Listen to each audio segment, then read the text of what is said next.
So this is today. Today is yesterday, and tomorrow is also today. You traveled through time to the present. Yes. Yeah, I don't think you get how time travel works. It's like we're stuck. You know, like a needle on a scratch record. I wake up every day right here, right in Punxsutawney, and it's always February 2nd.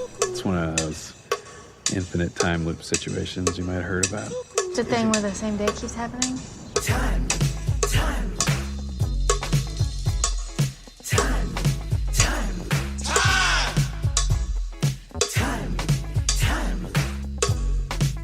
Slow down! What are you, in a damn time loop or something? Well, it's Groundhog Day again, and that must mean that I'm Professor Robert E.G. Black, and I'm here with, of all people, Danny Rubin, the original author of Groundhog Day, here to discuss Groundhog Day again. I'm sure you've discussed it a lot. No, first time, Robert, first time. They always just ignore the writer, right? That sounds very Hollywood. Yeah. Minute one is what this episode is officially, but nothing happens in minute one. It's clouds, opening titles, and we hear the first line of dialogue, which is, somebody asked me today, Phil, if you could be anywhere in the world, where would you like to be? Which I don't know if you wrote that line because that's not from the original. No. In fact, they, I believe, shot, and you can correct me, the weather station, kind of one of the last things. It was one of the last things. It was after they had already thought they'd finished the movie and decided they needed to put something up front. And I didn't even know that happened till after it happened. Huh. Although the clouds part, that was part of an interesting conversation because we were stuck between coming up with an explanation and not coming up with an explanation, and yet wanting to suggest that something had happened just to focus our attention on something. And I had written something about weird clouds across the sky. I don't know what the wording was, but it was something like that. And when I saw them for the first time, I was like, yep, there's some clouds doing something weird. I remember the BFI book about Groundhog Day. The person thought the clouds were like a little too on the nose and cheesy. And I'm like, they're fine. It's for a minute. Less than a minute. Well, there are a lot of little cheesy moments that somehow don't add up a cheesy movie, which I'm very pleased about. Yeah. Now, to start, I guess my first question for you is, I know you talk about it in How to Write Groundhog Day, but did you miss the voiceover? Oh, no. Okay. Not at all. That was kind of the best I could do to kick it off as a way of holding the audience's hand so they don't feel that it's too weird that things have begun in the middle, which they did in its first inception. And once Harold decided that it really needed to have a beginning, a middle, and an end in a more conventional manner, it was no longer necessary. And I certainly didn't miss it at all. I think you acknowledge in the book that structurally your screenplay wasn't very conventional at all. Maybe not at all. Well, no, I know what you're saying. And that's true in that structurally, if it is basically a romantic comedy, you're going to start with the beginning. Here's Phil, here's Rita, here's what they're like, that kind of thing. And the first thing I thought was, this is not necessary.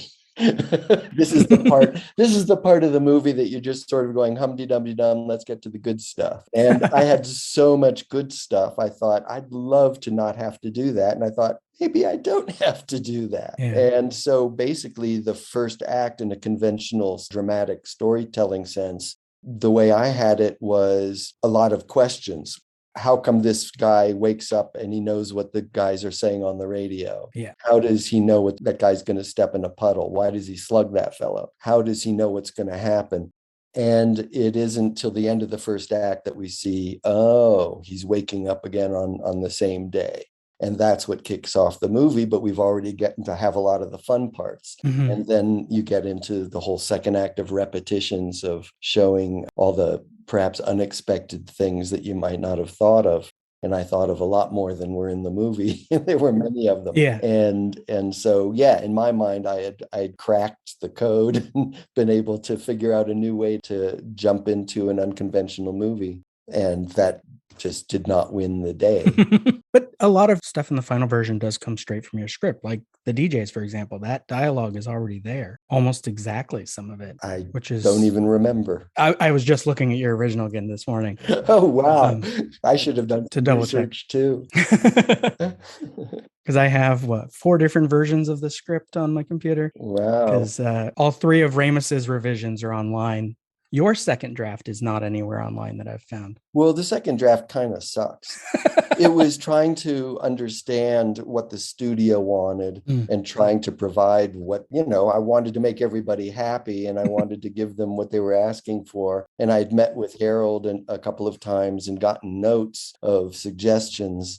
And so it was really me trying to be me and Harold at the same time. And it came out kind of, there were some regrettable choices in there that I thought were useful stepping stones, but it wasn't what I was going for. And it wasn't what the studio was going for. So nobody took that draft particularly seriously.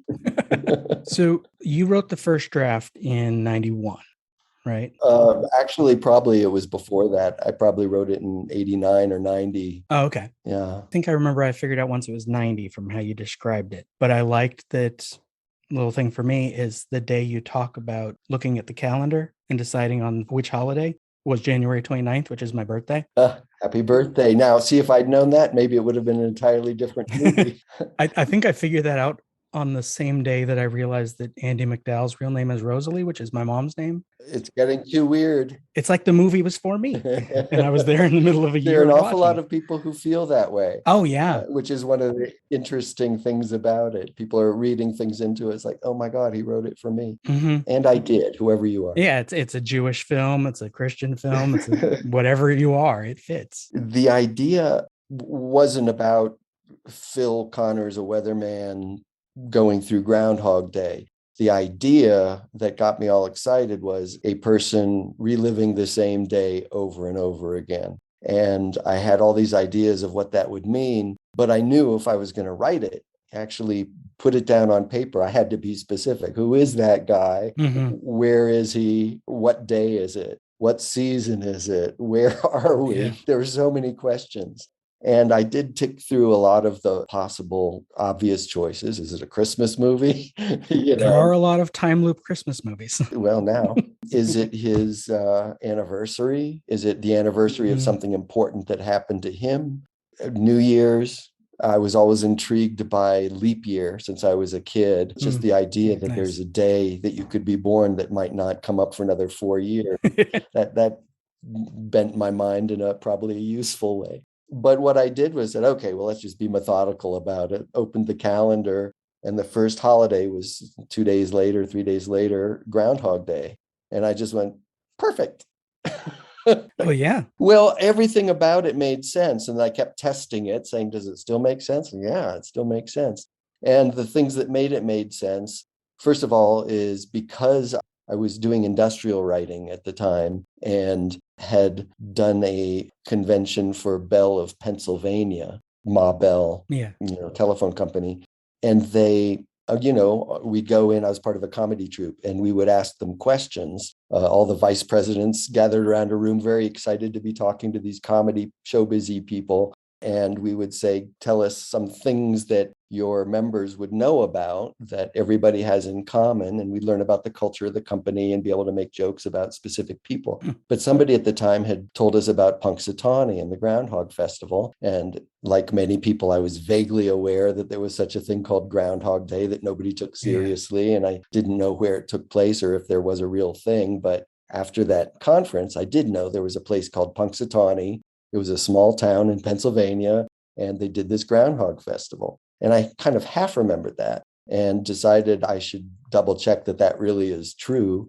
Research in those days meant going to a library and looking up a phone number to the Chamber of Commerce. Chamber of Commerce. And I called them and they answered. It was February 2nd, the day I got around to it.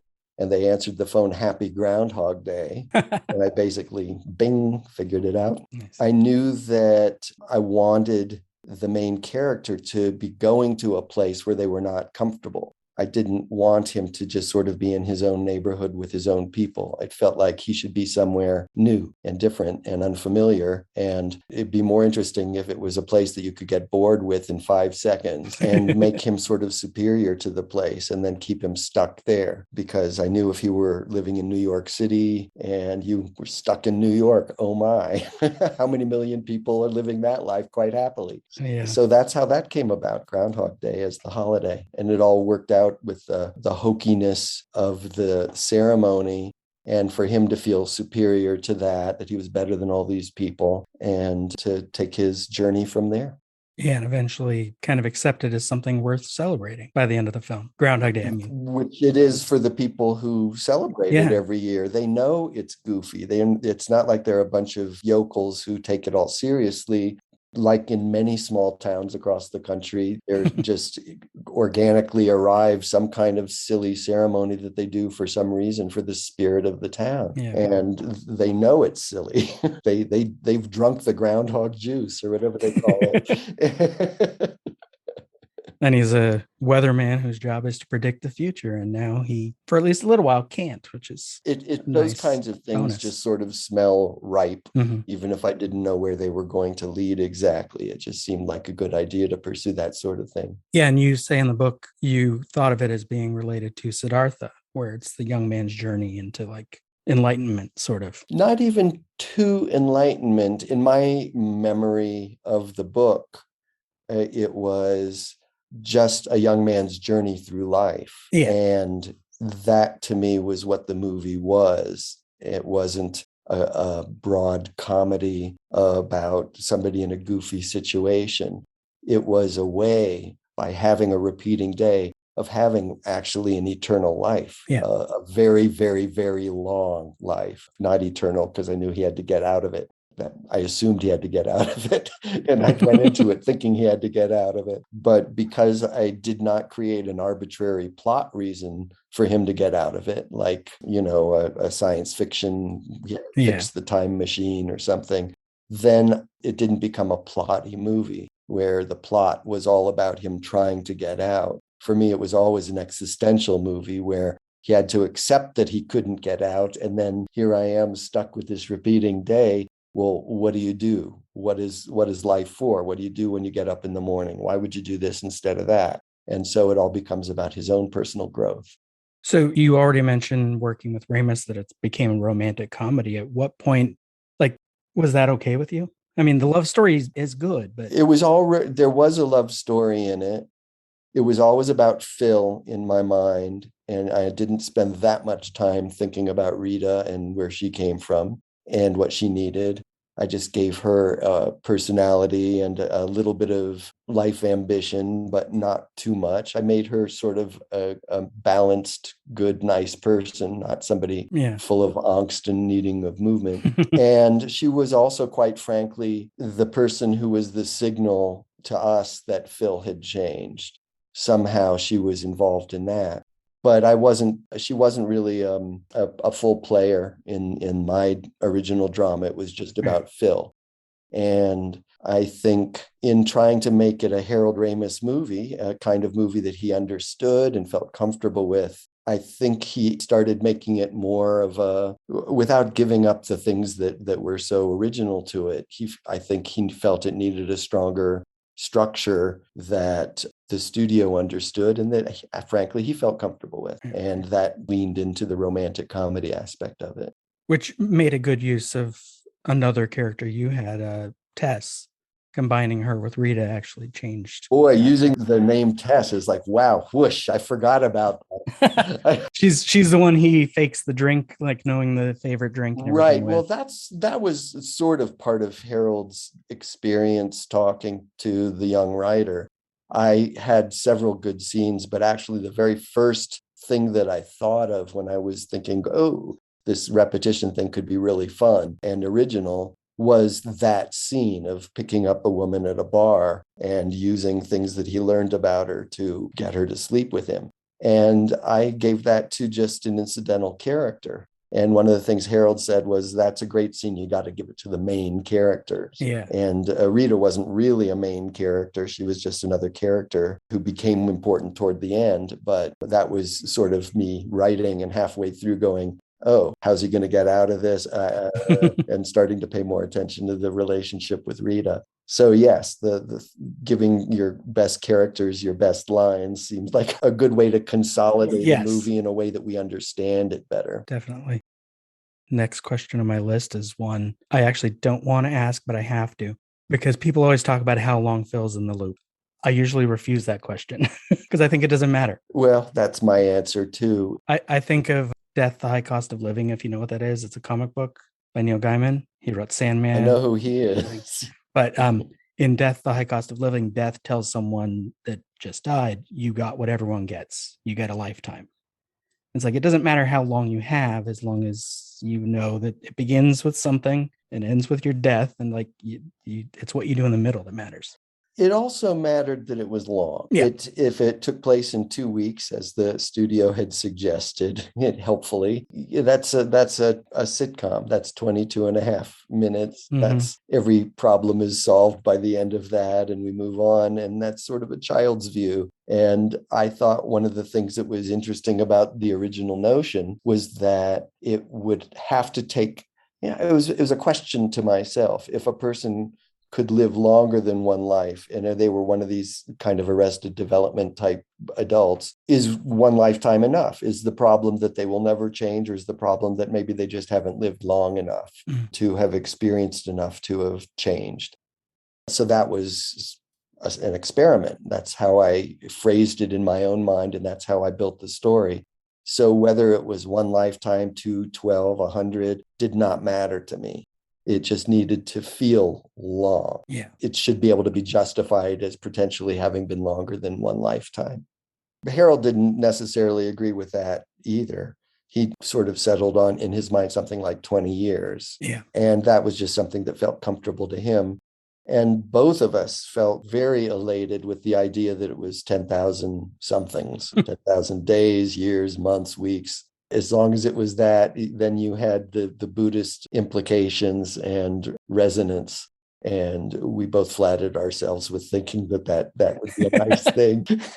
On a practical level, the 10,000 years, like the really long estimates, bug me, because I feel like Phil would be in a bad place when he gets out of that loop, because he wouldn't know how to live anymore. I agree with you. And that's one of the reasons I don't really think that the movement toward enlightenment is necessarily accurate. The way the movie came out, it leaves you with the feeling of Phil having satisfied what a human being needs to learn in this life. And so it winds up being interpreted that way. And if you're from a philosophical or religious tradition that has everything ending in enlightenment, then that's very satisfying. So it works. But in my honest opinion, there is a point beyond the final day that Phil experiences in the movie, and another 20 years after that, where he would once again go through a different phase in his life where, okay, being selfless and solving other people's problems is very good, but now I'm bored with that. Now what do I do? Well, yeah, you can get bored with anything if you do it long enough. It's a never-ending kind of thing, but that's not very satisfying for a movie, certainly not for an entertainment movie. More recently, and I will talk about this through the show occasionally as well, you worked with Tim Minchin on the musical version. Oh, Tim was so lucky to get to work with me on that. Great phrasing. I'm sorry, that was sarcasm. Yes, of course, I'm lucky to work with Tim Minchin. That was one of the most satisfying relationships of my life. Nice. Sorry, Louise, but you said one of. Yes, well, Tim is, of course, if anyone knows his stuff, he's brilliant. Mm-hmm. He's thoughtful. He's clever. He's quick. His music is brilliant. He's a brilliant musician, and he's a brilliant entertainer. He knows how to put all those things together in a way that is satisfying without being cloying or overly sentimental. Yeah. And I feel like I'm describing myself, except without the same levels of brilliance. I'm like an okay musician and an okay wordsmith, and I'm kind of clever, and I am well-meaning. We're both nice people. And I was very happy to find that his rock star qualities have not gone to his head. He knocks himself back all the time and is just genuinely a good person. So just spending 2 minutes with him, I knew this was somebody I wanted to work with. It just was obvious it was going to work out, and it did. Yeah, and unfortunately, I never got to see it because it never came to LA, and then it just kind of went away. Yeah. Well, I went into it having done just enough research on musicals to know that they don't succeed, one out of a huge number. If you were an investor, this is among the worst investments you could make, is in a Broadway musical. Just everybody knows that. The people who do invest, they hope they'll win, but in the end, they just want a chance to be at the table and to be part of the fun experiment of building a Broadway show. But the idea that they're going to make back their money, that's like, wow, that would be bonus, but that's not why we're in it. And our show, we workshopped it in London, and we put it up at the Old Vic for 12 weeks, sold out without doing any advertising. It was just word of mouth. Twitter came out after the first preview, and that was it. We were on our way and got great reception, and we were very excited and used that encouragement to move to Broadway. And the Broadway season was packed with great shows. And for a variety of reasons, we got great reviews and people came, but I think a lot of people kind of held back, sort of wanting to make sure that it was okay. It's like they loved the movie so much, it sort of felt like an exploitation.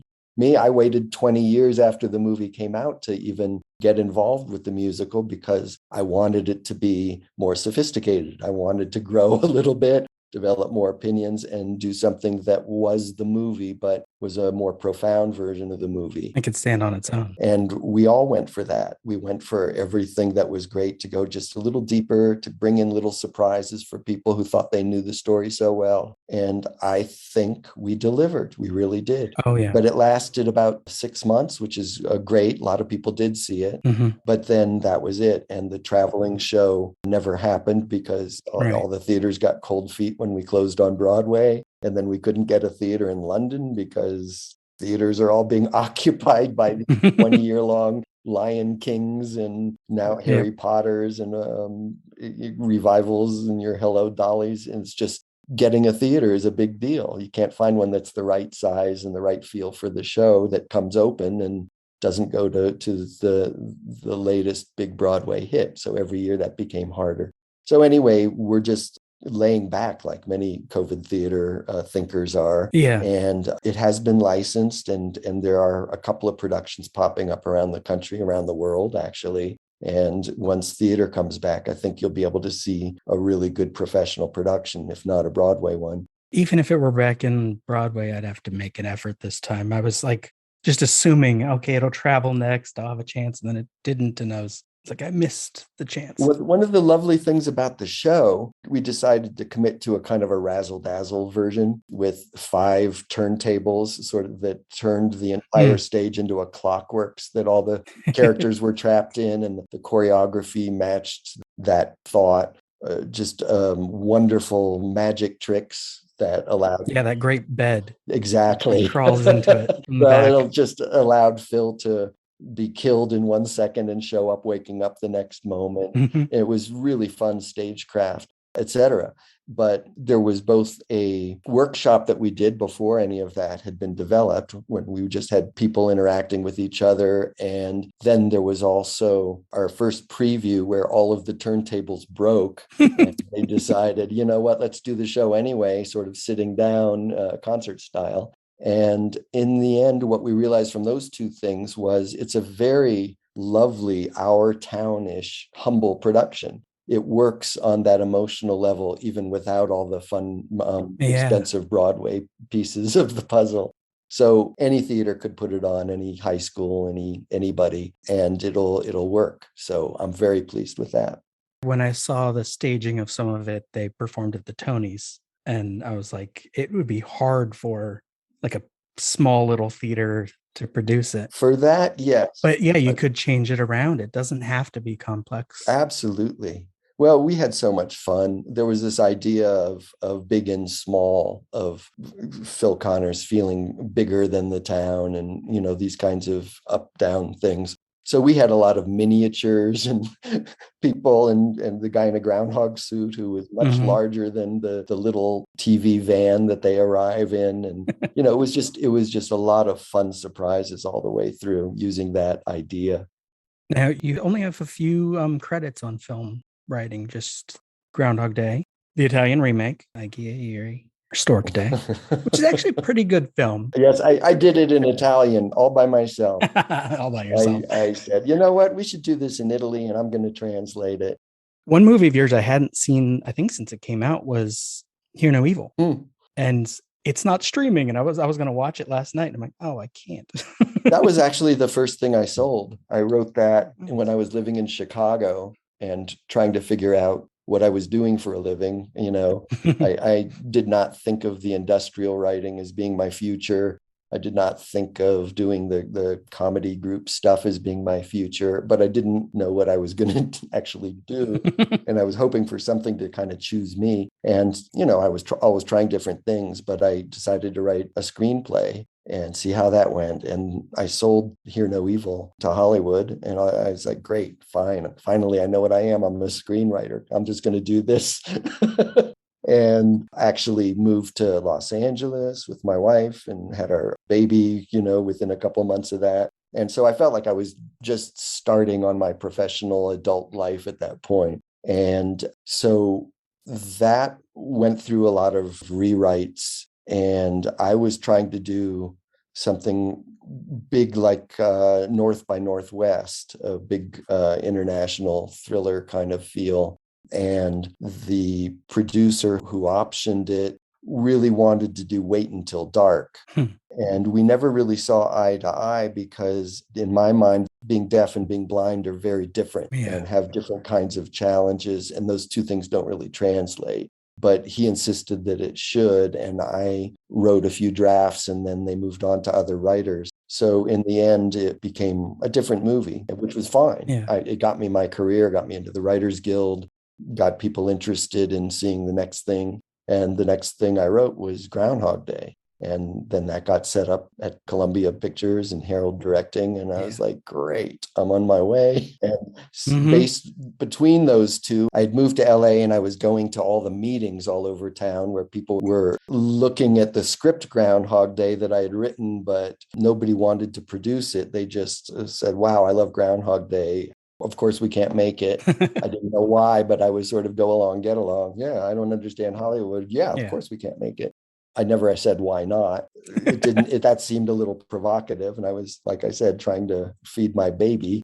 And so went to all these meetings, and people would offer me other things. And the one that came through was SFW, which was a book adaptation. At the time, working with James Foley, who was a very made director. And that also got made. And so I had those three things that kind of all came out within a year of each other. And I felt like a totally happening guy, but I also did not want to live in Los Angeles. It wasn't even with those successes or that confidence. It was really just, I didn't want to live in LA and didn't want to raise my kids there. No knock on LA. It's just a personality match. And we wound up moving to Santa Fe. And for several years, I was very sought after, and Groundhog Day got made in that time and got, it was a Bill Murray movie. So I must be a genius, or a young genius, to have written something and landed it with Bill Murray. And so people perceived me as a happening thing, and they kept hiring me to write another Groundhog Day. I just didn't know what that meant, but I thought it meant something original and different and a little offbeat, but very middle of the road in terms of entertainment. And that's not so much what they meant. They were saying, could you get Bill Murray into this movie? Or could you write a nice romantic comedy with Goldie Hawn learning love and understanding with her family when they go camping? And it's like, have you seen my movie? Have you seen my work? This isn't what I do, really. And it was just a mismatch between me and my ambitions and Hollywood and their ambitions. And there were things that almost worked out and then didn't, for all those Hollywood reasons that things almost worked out.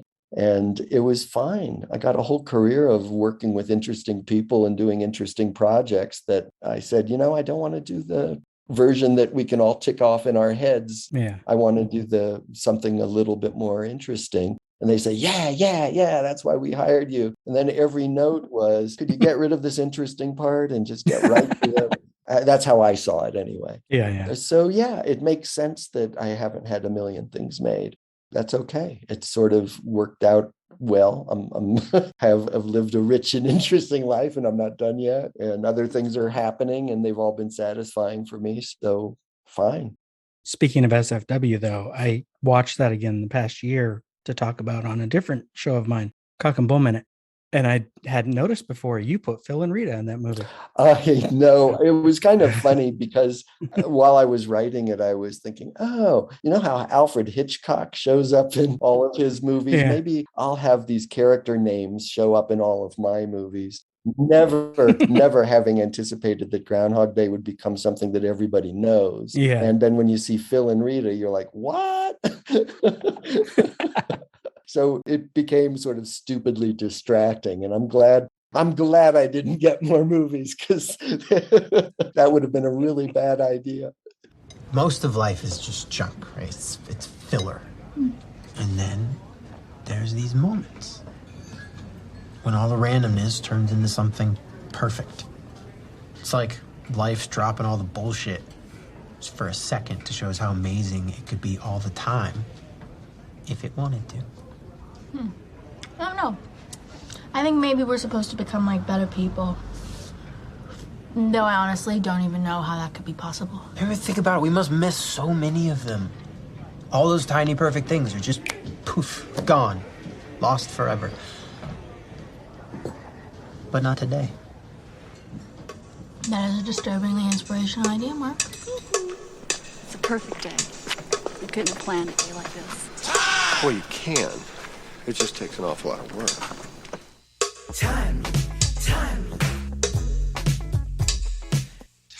The last revision is what counts, apparently. What if we found them all? All the perfect things in this one town, in this one day. We could collect them. Now, one of the things I'm going to do on this show is Time Loop of the Week, where I talk about other time loop movies, TV episodes, stories, whatever.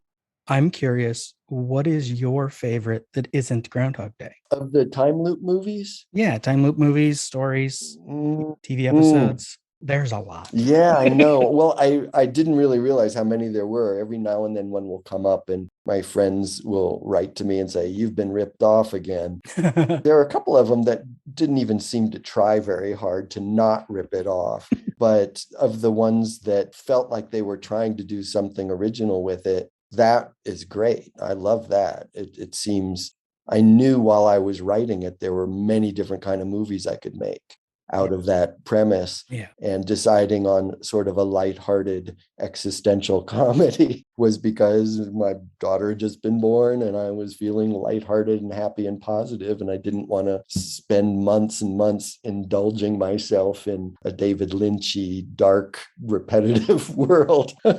But favorites, I don't know. There were some that I like more than others. When people would ask me about a sequel to Groundhog Day, what would you do? I thought about it for a long time, not because I ever wanted to do a sequel. That seemed to me like it would not be a good idea. I had no interest in doing that. And I jokingly told people, just give it a new title and re-release the movie, which I thought actually would be a smart marketing thing for the studio to do. I don't know if they would have ever figured that out. But what I did come up with was the idea of a couple going through the same loop. And to me, that's different. That's very different than one person going through it. Yeah. It then becomes about relationships. And it becomes about how different people change at different pace and react to different things, even when given the same day over and over. So the first one I saw that did that was Palm Springs. Yeah. There were things that I liked more and less about that movie. But in the end, that was the thing that made me go, so good for them. They got it. They figured out something that I had figured out. Yeah. Chris McQuarrie did the one with a war situation, and did I get that right? It was somebody, a soldier in a battle who keeps. Do you mean Edge of Tomorrow? Yeah. Every time he gets killed, he has to go back to the beginning and do it. Yeah. They even have a Rita in that movie. Oh, do they? I didn't notice. Emily Blunt's character. That works because it's very much like a video game. Yeah. And that is something that reflected the culture. And I thought that was clever and was a new way of doing it. Since then, other people have the day repeating, but they wind up getting killed on that day. But then again, that's sort of like the reason I didn't do a time machine, because those movies become plotty. Yeah. And they're just about how do I undo that? And that doesn't mean they're bad. That's just those would have been reasons I wouldn't have done those movies. I like to see how people deal with the issue, but I don't know if I have a favorite. Mine is my favorite. I should know this, but did you have anything to do with the video game, the Groundhog Day? Oh, like Father, like Son? Not really. Basically, they called me and I happened by coincidence to be, where was I? I guess in San Francisco. And is that where it was? Now I don't even remember. They asked me to come in and talk to their video game division about a Groundhog Day game. And I thought, oh, they want to pick my brain and blah, blah, blah. And I sat down with the person and I told them all the things that I thought it should be. And then he started pitching me something. How about like this? And I told him all the reasons that was a terrible idea. You want to know why I didn't get more movie deals? Because it's like, I'm not after just making money. I'm after doing the project that I think will be better. And he started pitching me and I told him, and I saw his face fall. And at some point I realized, oh my God, they're already like 3/4 of the way into this. They're almost ready to release this thing. I don't know why they're even asking me what I think of it. But the thing that it was actually written by the son of a friend of mine, Bruce Joel Rubin, who's also a screenwriter. And we're not related, but we do have a lot in common. His son also seems to be a good guy and a very well-regarded game writer. But to me, the idea of what they did with it was they did exactly what I wouldn't have done, which is do a sequel. Yeah. Here's Phil at this age and Rita at this age. What was it like for their kids growing up? And how do we make that into a game? And they did many clever things in it. I never played it. I was waiting for them to send me one. And it's like, no. Unfortunately, it's PlayStation VR, which is basically like buying a second PlayStation. So I haven't done it. Well, they could have bought me one of those too, right? There was no end of generosity that they did not show to me. And maybe it was because I told them how lousy their idea was. And they said, well, screw him.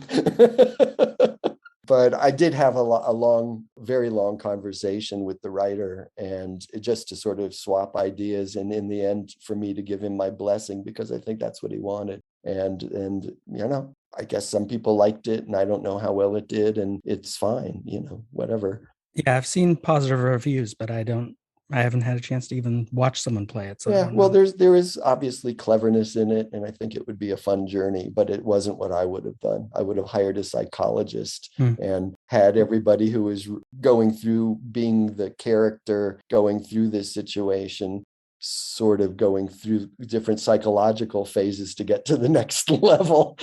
It might have been a big order. And I understood why they made the choices that they did. I don't blame them at all. Yeah, the psychological angle would be hard to put in a video game. Yeah. But the repetition is right there. I like a challenge. Yeah. I guess the final question, do you want to be negative? I was going to ask, what maybe do you wish was in the movie that wasn't? Oh. Like the church scene, for example, or something even from your original, like the... No, I had lots of good ideas, and nothing. Many of them, they just can't all fit, and everything has to be in its place. The movie works on so many levels, and clearly in a lot of ways that I wouldn't have even anticipated. And so, you can't just sort of put something else in and say it would have been better like that. It could have thrown the entire perfectly rotating disc off into a wobble. Yeah, it ended up a very well-paced, well-structured sort of story. Definitely. By nature, I don't look back. I love some of the deleted scenes that I know they filmed, like with the old man and his poem he leaves on his body for the ambulance is a great scene. But I don't know if we need it at that point in the movie. Exactly. It starts to be gilding the lily. I like I think this is from your original when he's counting the cracks in the sidewalk. And they filmed some version of that with the kids interrupting him. And I've seen a photo from it, but never the video. And I'm like, that'd be an interesting scene, but we don't need it. I don't even know which scenes were shot that I never saw because I never saw them. You've done all this research, so you've seen them. It's like, wow, that would have been great. Yeah. There were things like when the old man died. I had seen the movie several times before I noticed that his final breath was visible. Yeah. And I thought that was one of the coolest things I'd ever seen. And I congratulated Harold. And I think he pointed out it was in the script. It was, I actually wrote that. It was like, oh, wow. Nice. Pat on my back, too. It is a great shot. Yeah. We're coming up on the 30th anniversary of the movie. It's the 30th, this coming Groundhog Day, in a couple I have years, become aware is the 30th anniversary of shooting it. And then the year after so it's it's a released. bigger deal in Woodstock, Illinois than in many places. Yes, they get a crowd and their celebration is celebrating the movie being there, which is great. As well they should. I think I might have to go back again. That was fun, wasn't it? Woodstock. It was. I found it a little bit disconcerting when they invited me as a special honored guest, as you recall, to actually be up there when they're talking to the groundhog and listening to it. And then they shove me in front of a microphone and say, tell him what Phil said. And I said, well, did he see his shadow? Didn't he? They say, it's up to you. That was about as inside Phil as I ever got. It's a great little town. Were you there when they were filming it all? A little bit. You visited Punxsutawney before when you were working on the script. We went before. And then during filming, I was there for pre-production. They were building sets and I was still, Harold and I were still trying to figure out the script. There were a lot of costume special effects type people running in and say, do we build a wig? Do we make him a wig? Because there was a scene where he shakes his head and then wakes up and sees that he has all his hair back. And a lot of that thing. And then I was there for the first week of shooting after that. But my family had just moved to Santa Fe from LA. They had done the move while I was at work up in, having the time of my life with this movie set. And I was starting to feel like, well, okay, I'm starting my career officially with this being the first movie that I've been on the set for and all that. And I'm starting a family with all this. Where am I going to draw the line, be the kind of person I want to be? And I felt like I need to be at home now. They don't need me on the movie set. They said I could feel free to stay if I wanted, but they clearly didn't need me. Harold is a writer. Harold and Bill improvise together on the scenes a lot. And I would have just been an observer. And if you add my lack of being necessary to my guilt about the family, to the fact that it was about as cold that winter as I've ever been in my entire life. It was a bone chilling. It was, you step outside and you just want to go somewhere else. And there just didn't seem a lot of motivation to stay. And I'd had my shot of being with these famous people who I'd gotten to know, and I just didn't need to indulge that anymore either. So I was fine. Nice. They did it without me somehow. I was going to say final thoughts, but I don't want it to be the last thing you ever say about Groundhog Day, but final thoughts for this episode. No, I have no final thoughts about that. I hope nothing I have is a final thought, although eventually something will be, won't it? Yeah. But I just always feel kindly and fondly about how it all happened and the fact that it happened and the fact that it happened to me and that people still enjoy it and are still talking about it. So thank you, Danny, for being here. Thank you, everyone, for listening. Groundhog Day Project Minute by Minute is just one part of an existential trilogy of podcasts. Tune in every Tuesday for Minutia Ex Machina, every Wednesday for more Groundhog Day, and every Thursday for Eternal Sunshine of the Spotless Mind. Follow the show on Twitter at Groundhog Day MXM, Instagram and Facebook at Groundhog Day Project. This has been a production of Lemming Drops Studio. You can find more at lemmingdrops.com. Join the Facebook group, Lemming Drops Studio Tour. You can also support the shows at Patreon at patreon.com/lemmingdrops. And don't forget your booties because it's cold out there.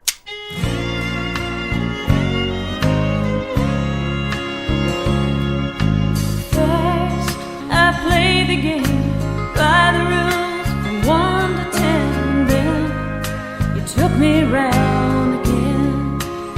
I think I have traveled through time. What is wrong in the end which never comes? Or comes again and again. Lap, lap, laughing. Like waves. I don't know.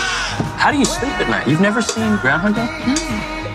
Yeah, you know Groundhog Day is not a documentary. Man, are you hungry? I haven't eaten since later this afternoon.